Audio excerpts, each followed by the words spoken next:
আজকে আমাদের প্রবলেমের পিছনে যে আমাদের সাবকনসিয়াস বিলিভ আছে সেই বিলিভ আর সেই বিলিভকে রিপ্রোগ্রাম করার জন্য যে অ্যাফার্মেশনস আছে সেই অ্যাফার্মেশনসকে আমরা কিভাবে ইউজ করব আর কি ইউজ করব সেই ভিডিওর পার্ট 3, এই সিরিজের পার্ট 3 নাম্বার ভিডিও এটা, ঠিক আছে। আমাদের আজকের যে ফার্স্ট প্রবলেম সেটা হচ্ছে অ্যাঙ্কেল পেন, মানে আমাদের পায়ের গোড়ালিতে যে ব্যথা হয় না তার পিছনেও আমাদের কিছু সাবকনসিয়াস বিলিভ আছে। আর সেই বিলিভটা হলো ইনফ্লেক্সিবিলিটি। আমরা নিজেরা না ফ্লেক্সিবল হতে পারি না এই সমাজের সঙ্গে, সেই জায়গাটা আমাদেরকে ঠিক করতে হবে।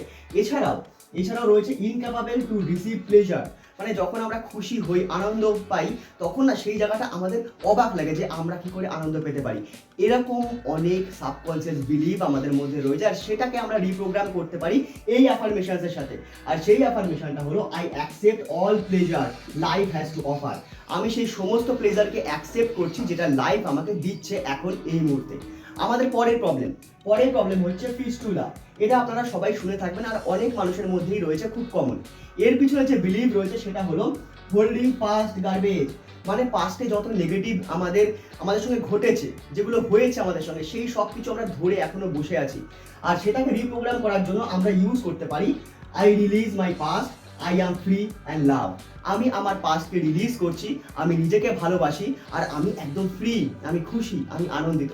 আমাদের পরের প্রবলেম হচ্ছে অ্যাংজাইটি হচ্ছে সব থেকে বড় প্রবলেম আজকালকার দিনে। এবার সেই অ্যাংজাইটির পিছনে কি কারণ আছে জানেন তো? অ্যাংজাইটির পিছনে যে কারণ আছে সেটা হচ্ছে not trusting the process of life. আমরা আমাদের লাইফের প্রসেসকে ট্রাস্টই করতে পারি না। আমরা সবসময় সেই জিনিসটাকে কন্ট্রোল করতে চাই আর সেই কারণে হয় প্রবলেম। এটাকে আমরা কি করে রিপ্রোগ্রামিং করতে পারি? কোন অ্যাফার্মেশন রয়েছে?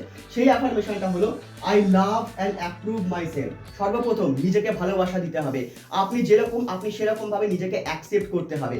তারপরে আসছে I trust the process of life. আমি আমার এই লাইফের প্রসেসকে বিশ্বাস করছি, তার কারণ এটা ডিভাইনলি গাইডেড।